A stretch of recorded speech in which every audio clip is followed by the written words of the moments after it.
જો તમે પણ રેશન ધારકો છો તે સમાચાર તમારા માટે ખૂબ જ ઉપયોગી થઈ શકે છે. વાસ્તવમાં કેન્દ્ર સરકાર ટૂંકા સમયમાં દેશભરમાં 1 કરોડથી રેશન કાર્ડ ધારકો માટે કાઢી નાખી છે. રેશન કાર્ડ યોજના પારદર્શિતામાં લાવવા માટે વાસ્તવિક લાભાર્થીઓમાં સહાય પૂરી પાડવા માટે જે ઉદ્દેશમાં જે મોટી કાર્યવાહી કરવામાં આવી રહી છે. જે મીડિયા રિપોર્ટમાં અનુસાર ખાદ્ય અને જાહેર વિતરણ વિભાગમાં જે આ લાભાર્થીઓની યાદી તૈયાર કરી છે. જેમ કે સરકારી નિયમો હેઠળ મફત રાશન કાર્ડ માટે પાત્ર ગણવામાં આવતા નથી ને આ યાદીમાં લગભગ 1.17 કરોડ રેશન કાર્ડ ધારકો સમાવેશ થાય છે. જેથી રાષ્ટ્રીય ખાદ્ય સુરક્ષામાં જે એનએફસીના હેઠળમાં લાભો માટે હકદાર ન હોવાનું માનવામાં આવે છે. જેમાંથી આ રાજ્ય સરકાર દ્વારા પહેલા જ ration card management system RCM દ્વારા ડુપ્લિકેટ મુદ્દાને નીચે કાર્ડ ધારકોમાં ઓળખવા માટે આપ્યું છે. જે અન્ય મંત્રાલયો ડેટા માહિતી ઉમેરીને શોષણમાં કાર્યવાહી આવી રહી છે. જે 2021-23 જેમાંથી આ ચટણીમાં થઈ રહી છે. જેમાંથી આ રેશન કાર્ડોમાં સમીક્ષા કરવામાં આવેલા 2021-2023 વચ્ચેમાં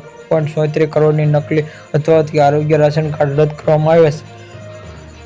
જે એનએફસીમાં જે 81.35 કરોડમાં જે મર્યાદા ટકાવારીમાં શહેરી વિસ્તારોમાં 50% વસ્તીમાં યોજના હેઠળમાં આવેલા જે લોકોને સુવિધા પહોંચાડે સરકારીમાં સ્પષ્ટ દિશા અને સરકારમાં જેમાંથી આ રાશન યોજનામાં લાભમાં ખરેખર જરૂરિયાતમાં લાયકમાં સરકારી ધારકો બહાર માટે આ દુરુપયોગ અટકાવવાની અને બચતમાં દૃષ્ટિકોણ મહત્તમ છે કે લક્ષણમાં જે ટીપીસીની પારદર્શિતા સરકાર પણ સુધારો થશે.